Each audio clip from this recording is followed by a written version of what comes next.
Bismillahirrahmanirrahim. Assalamualaikum warahmatullahi wabarakatuh.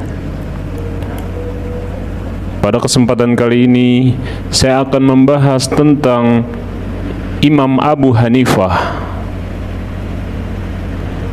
Imam Abu Hanifah memiliki nama lengkap Abu Hanifah An-Nu'man bin Thabit Ibnu Zuta Al-Taimi, seorang ulama yang lahir di kota Kufah, Irak pada tahun 80 Hijriah atau 699 Masehi, kurang lebih 67 tahun setelah Rasulullah Muhammad wafat. Ia wafat di kota Baghdad, Irak pada tahun 150 Hijriah atau 767 Masehi. Ulama pendiri madhab Hanafi ini hidup pada akhir masa Khalifah Umayyah hingga awal masa Khalifah Abbasiyah. Imam Abu Hanifah lahir ketika umat Islam tengah menggelorakan semangat menghafal hadis dan Al-Quran sebanyak mungkin. Sebab umat Islam baru saja kehilangan 1.200 hafidz Quran yang gugur dalam peristiwa Perang Yamamah.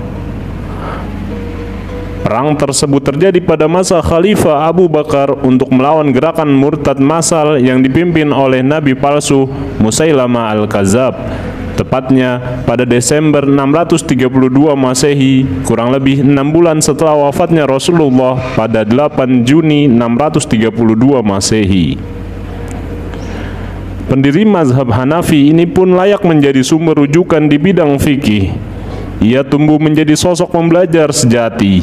Ia mempelajari berbagai ilmu, diantaranya qiraat, hadis, nahu, sastra, syair, teknologi, dan ilmu lainnya yang sedang berkembang pada masa-masa tersebut. Hal ini kemudian mendorong menjadi sosok pemikir yang mengedepankan pendekatan yang berdasarkan atas nalar atau rasio. Atas kecerdasannya ini, ia pun menjadi ulama pelopor di bidang qiyas dalam pengambilan hukum Islam. Dia mengandalkan pendekatan rasional terhadap masalah-masalah. Dia adalah pelopor qiyas sebagai faktor penting dalam membangun hukum Islam dan ijma' dari umat sebagai sumber hukum Islam, kata Muhammad Atiqul Haqu lewat bukunya 100 Pahlawan Muslim yang Mengubah Dunia. Atiqul mengungkapkan, bukan hal yang mudah bagi Imam Abu Hanifah dalam memperjuangkan gagasan dan pemikirannya dalam hal qiyas dan ijma'. Sebab ia juga dihadapkan dengan adanya pertentangan, namun akhirnya pemikirannya pun diterima oleh umat.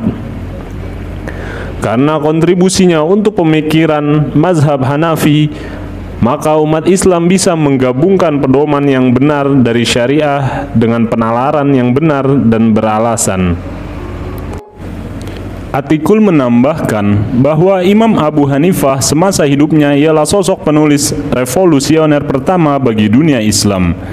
Ia banyak melahirkan karya berupa kitab-kitab yang berjudul Kitab As-Salah, Kitab Al-Manasik, Kitab Barrahan, Kitab As-Surud, Kitab Al-Faraid, Kitab Al-Alim wal Muta'allim, Kitab Al-Asar, Kitab Ar-Risalah, Kitab Al-Irja', Kitab Al-Wasiyah, Kitab Rad Al-Auzah, Kitab Ar-Rai, Kitab Al-Ikhtilaf Ashaba, Ikhtilaf Abi Hanifah wa Abu Layla, Kitab Al-Jami, Kitab Asy-Syiar, Kitab Al-Awsat, Kitab Fikih Al-Akbar, Kitab Fikih Al-Awsat, Kitab Ar-Rad Al-Qadiriyah, Kitab Risalah Tu Uthman Al-Bati.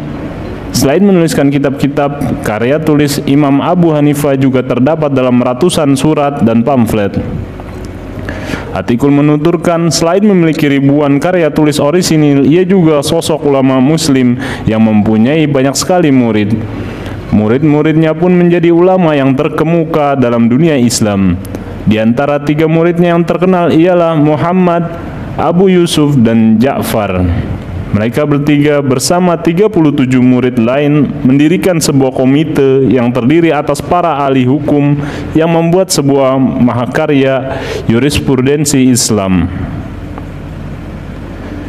Berkat ketekunan 40 murid-murid Imam Abu Hanifah dalam melakukan riset dan penelitian selama kurang lebih 30 tahun lamanya, lahirlah Ensiklopedia Hukum Islam.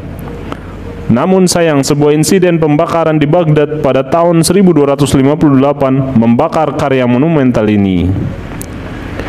Kisah tragis ini dikisahkan oleh seorang penulis berkebangsaan Eropa bernama Sir John Bagot Glab.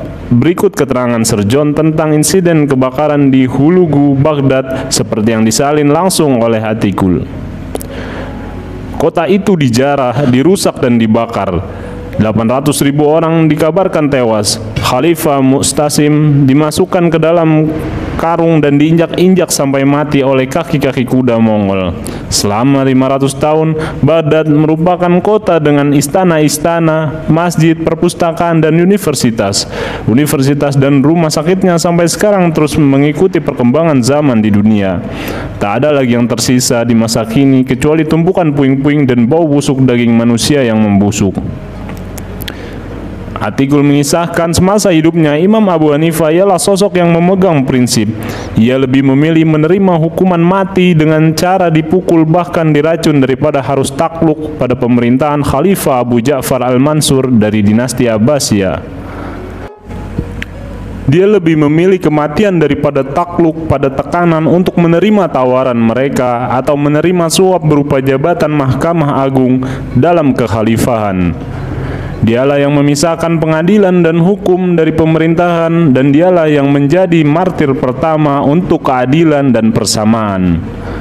Dilansir dari Republika, Imam Abu Hanifah mengemukakan sejumlah alasan mengapa ia menolak jabatan sebagai hakim di Mahkamah Agung.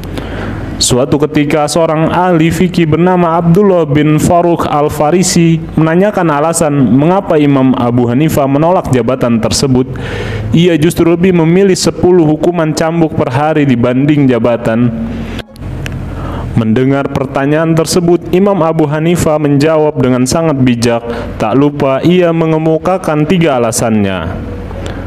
Pertama, orang yang bisa berenang dengan baik maka akan berada di laut dalam waktu yang lama. Lambat laun dia akan kelelahan dan tenggelam. Kedua, orang yang hanya bisa berenang maka setahun kemudian dia akan tenggelam. Ketiga, orang yang tidak bisa berenang menceburkan dirinya ke dalam air lalu dia pun segera tenggelam. Jawab sang imam. Wassalamualaikum warahmatullahi wabarakatuh.